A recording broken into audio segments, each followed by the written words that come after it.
Bismillahirrahmanirrahim. Assalamualaikum warahmatullahi wabarakatuh. Hello everyone, my name is Siti Zakiyatul Mahmudah and I'm from group 3 TBI 4A. And now I will explain about poetry.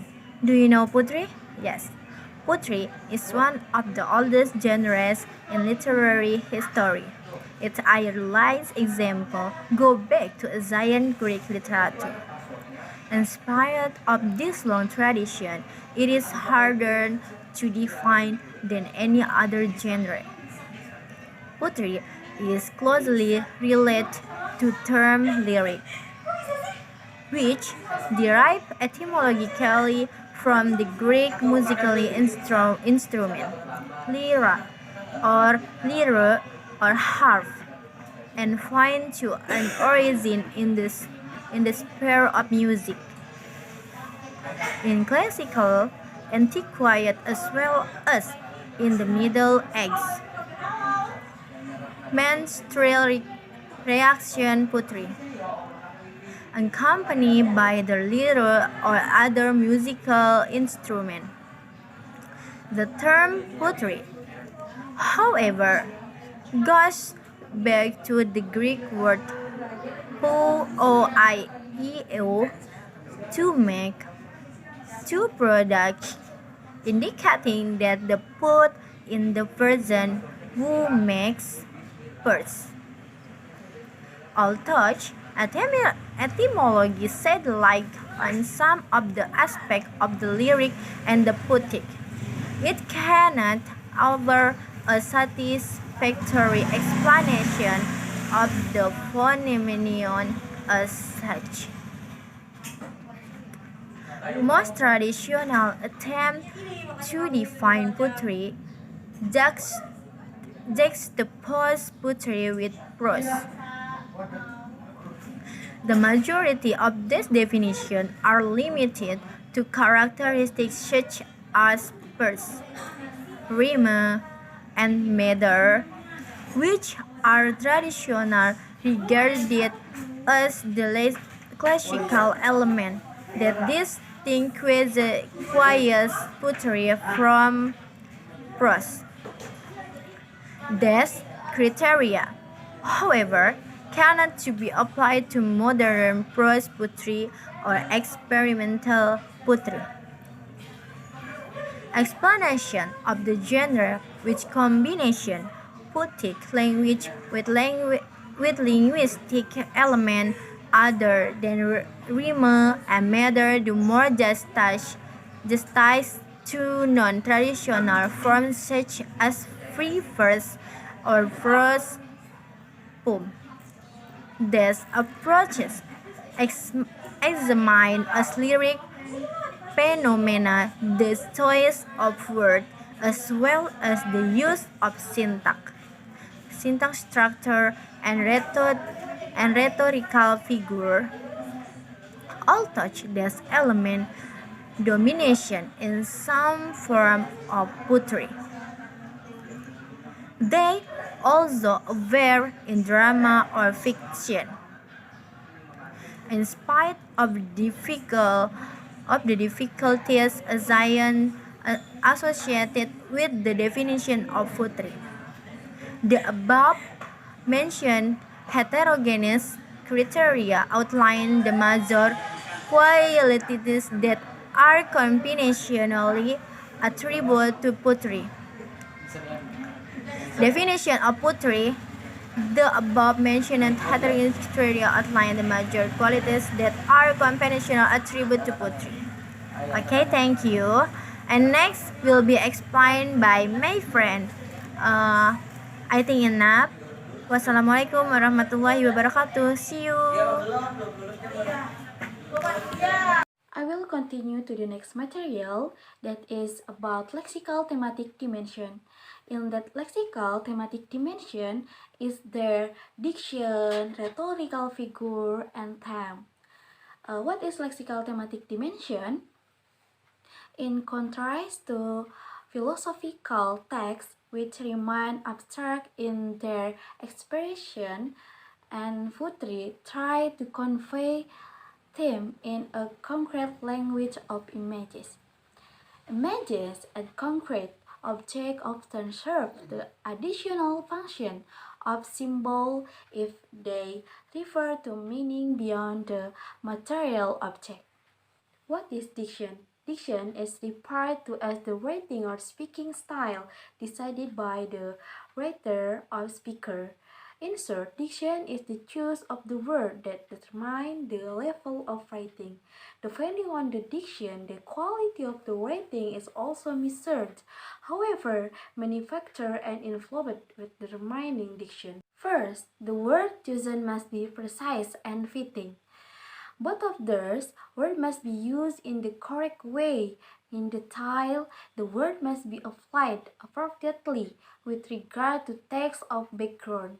Third, the word chosen must be comprehensive so that a reader can easily understand the text and understand the message to be conveyed. There are two types of diction, standout, formal and informal, and based on the text and setting used in speaking and writing.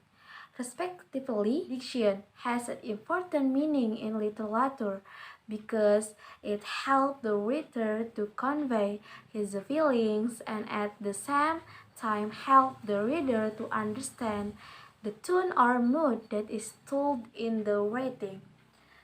Moreover, I'm Siti Amelia. Well, here I will explain the next elements in the poetry which are part of the lexical thematic dimension, namely rhetorical figures and themes. The first is rhetorical figures. What are these rhetorical figures? Rhetorical figures are included in figurative language, as according to Abrams 2010 states that figurative language is part of the language style which is in the form of rhetoric. Rhetoric is divided into figurative language and imagery. Figurative language can be divided into two. The first is figure of thought or tropes, namely the use of habitual elements that deviate from the literal meaning or expressing it by means of a classified way. And the second is figure of speech or rhetorical figures or schemes, that is, it refers to a word ordering problem, a structural game problem. Let's call it structural manipulation or struktur penyiasatan. Herman J. Walio 2011 statement that figurative language consists of the first figurative or language style in which there are metaphors or direct figures of speech, acquisition or indirect figure of speech, personification, hyperbole or overstatement, euphemism or underestimating, synecdoche, and irony. According to Nurgiantoro 2002, structural manipulation or penyiasatan struktur is a technique to obtain aesthetic effects that can give another impression. There are 10 styles of language that were born from structural manipulation or penyiasatan struktur.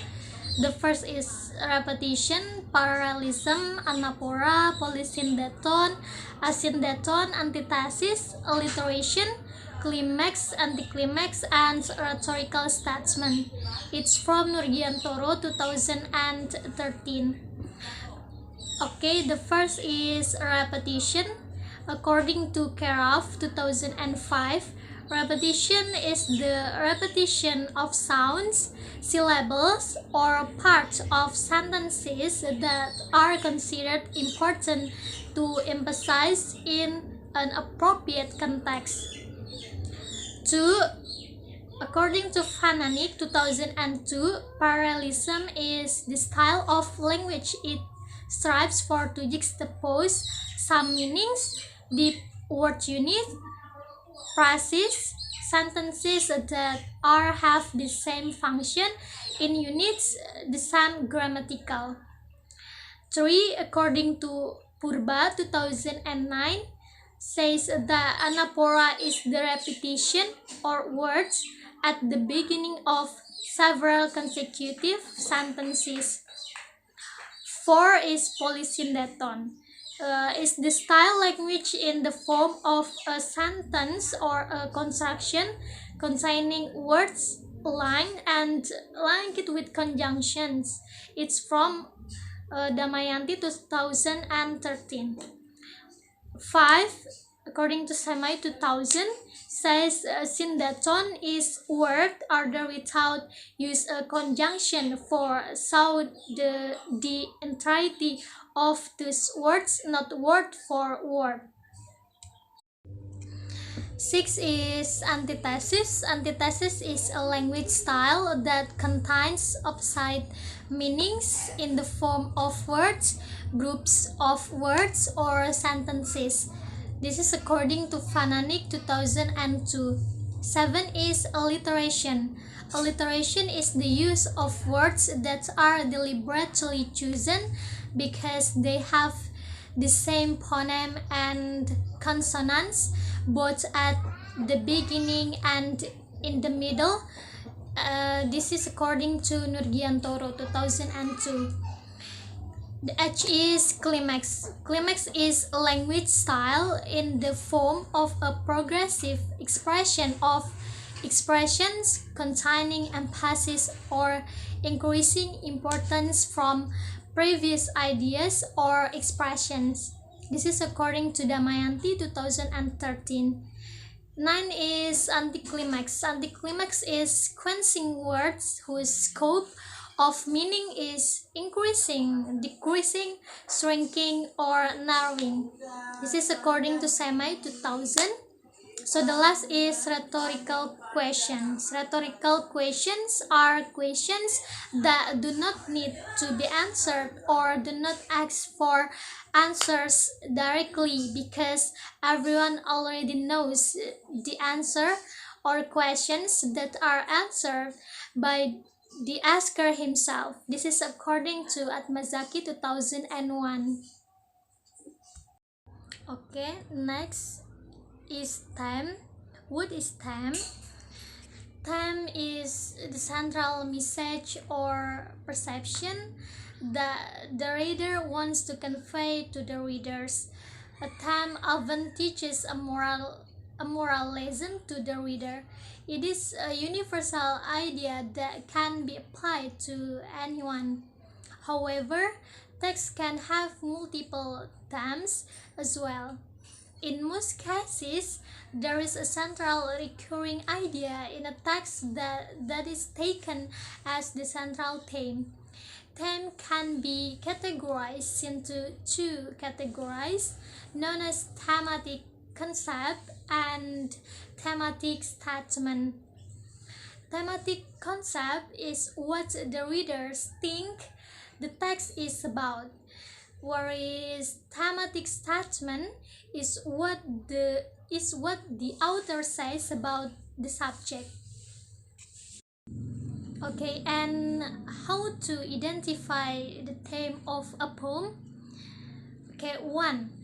Ask yourself the following questions, which will help you to identify the theme or themes in a poem. 2. Are there any words, phrases, or actions that are repeated? 3. What is the lesson the character learned at the end? 4. What does the poet teach his readers? 5. Why has the author chosen this particular subject? 6. What are the large issues or universal concepts the poet is talking about in this poem? Okay, that's enough from me. Okay, here I'll explain about visual dimension. According to Wordsworth, poetry is a statement of imaginative feelings, namely feelings that are generated or imagined. The uniqueness of the poem has the potential to be transformed into a visual form, such as animation media. Meanwhile, imagery in traditional poetry revolves around the transformation of objects into language. Concrete poetry takes the visual art a step further, concentrating on the form of poetry or visual displays. In the 20th century, this movement was revived, where it has a long history from classical antiquity to Latin medieval times and to the 17th century England. Among the best-known picture poems of English literature are George Herbert's, with the title Easter Wings and The Altar. In Herbert's poem with the title The Altar, he conveys a visual as well as a verbal image of an altar. The building blocks of the altar were words, which Herbert arranged in the form of an altar. Herbert built an altar from words, and upon it he dedicated the poetry to his Lord. That is, the words themselves. Traditional and experimental poetry often work with the pictorial aspect of language. And writing or aim at combining these aspects. So let's pay your attention to this poem.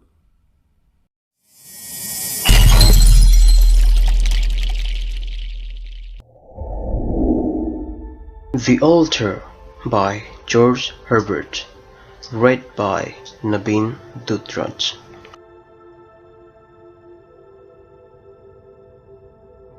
A broken altar, Lord, thy servant rears, made of a heart and cemented with tears, whose parts are as the hand did frame, no workman's tool hath touched the same. A heart alone, it such a stone, as nothing but thy power doth cut, wherefore each part of my heart met in this frame, to praise thy name, that if I chance to hold my peace, these stones to praise thee may not cease. O let thy blessed sacrifice be mine, and sanctify this altar to be thine. Okay, I will continue the last material. The material is rhythmic acoustic dimension. Rhythmic acoustic dimension is the most elements in poetry. In order to achieve the concrete quality of poetic language, sound and tone are employed as elements with their own levels of meaning. By choosing certain words in a line or stanza, a poet can produce a sound or tone which is directly related to the content of the statement. The acoustic element, like a poem's visual appearance in concrete poetry, can enhance the meaning of a poem. Meter and rhyme, less often rhyme, are further divided in the rhythmic acoustic dimension of poetry, which hold a dominant position in the analysis of poem, partly because they are relatively easy to objectify and measure. And the smallest elements of meter are syllables, which can be either stressed or unstressed. According to sequence of stressed and unstressed syllables, it is possible to distinguish between various metrical feet, whose number consequently indicates the meter. In the analysis of the meter or scansion, a line is first divided into syllables. Alongside meter, rhyme adds to the dimension of sound and rhythm in a poem. It is possible to distinguish internal and I rhymes. Internal rhymes are alliteration and assonance. Alliteration is the repetition of the same consonant at the beginning of words in a single line. If a vowel is repeated instead, either at the beginning or in the middle of words, it's called assonance. And the next, I rhyme. Stand between the visual and acoustic dimension poetry, playing with the spelling and pronunciation of rhyme words visually must be pronounced differently. Poetry allows the author to highlight certain words by creating tension between the visual and acoustic level and directs the reader pay attention to certain elements of the poem. Okay, I'll continue about the previous material about rhythmic acoustic. The number of different tempo in English poetry can be reduced to a few basic shapes. Most poetry consists of couplets or 2 lines, tercets or 3 lines, and quatrains or 4 lines. According to the rhyme scheme and the type of tempo, one can distinguish between Shakespeare's sonnets, Spenserian, and Italian. In the Renaissance, sonnet cycle, which consists of a number of poems on the theme of the thematic, became popular as a result of the influence of Italy. This cycle allows the poet to deal with specific topics in more detail when working in sonnet form. The English sonnet or Shakespeare, which holds a privileged position in the English tradition, deserves a more detailed explanation. It consists of 3 quatrains and 1 stanza. The 14 lines are in iambic pentameter and follow the rhyme scheme A B, C D, E F, and G. Shakespeare's sonnet, with the title The Time of Year, Thou mayst in me behold, fulfills these criteria. So let's pay your attention to this poem's video.